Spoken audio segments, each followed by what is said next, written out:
Hey everybody, I'm Steve Haig, member of the Men Second leadership team, and I'd like to invite you to a revival which is coming up on Tuesday, March 28th. It's going to be in room 356 at Second Presbyterian, so that's a bit of a change.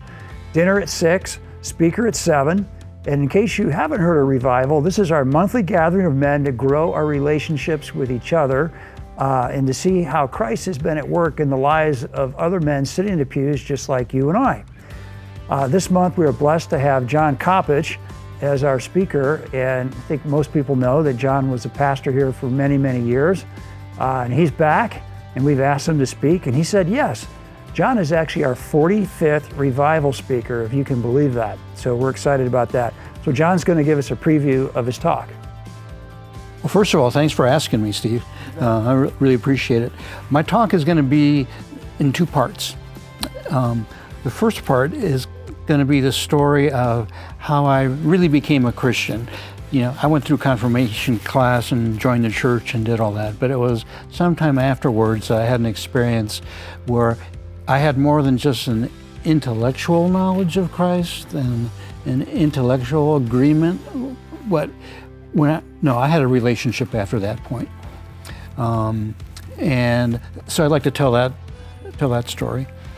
And then, having been on the staff here for at the end of my career after 40-some years, if I have time, I'd like to reflect a little bit on looking back over my life. And because I've realized throughout, even from being a toddler, I had some God moments in my life that I had no idea were God moments at the time. But now that I look back over my life, I can see, geez, God, that was a God moment and I had no idea.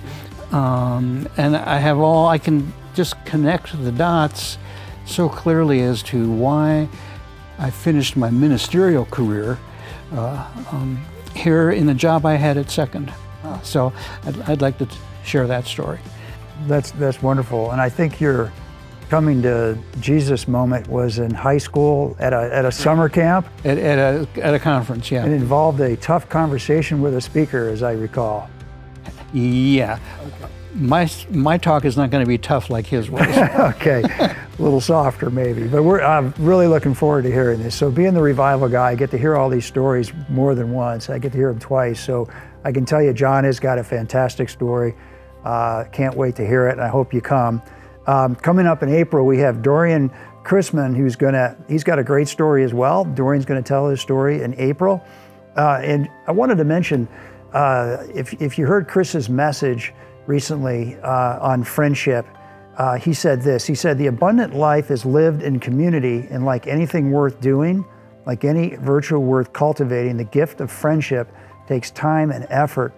You know, and what we're really hoping for is that you come to Revival to build those friendships. And we feel like it's going to be worth your time and your efforts. So we hope to see you on Tuesday, the 28th at 6 o'clock right here in room 356. Thank you.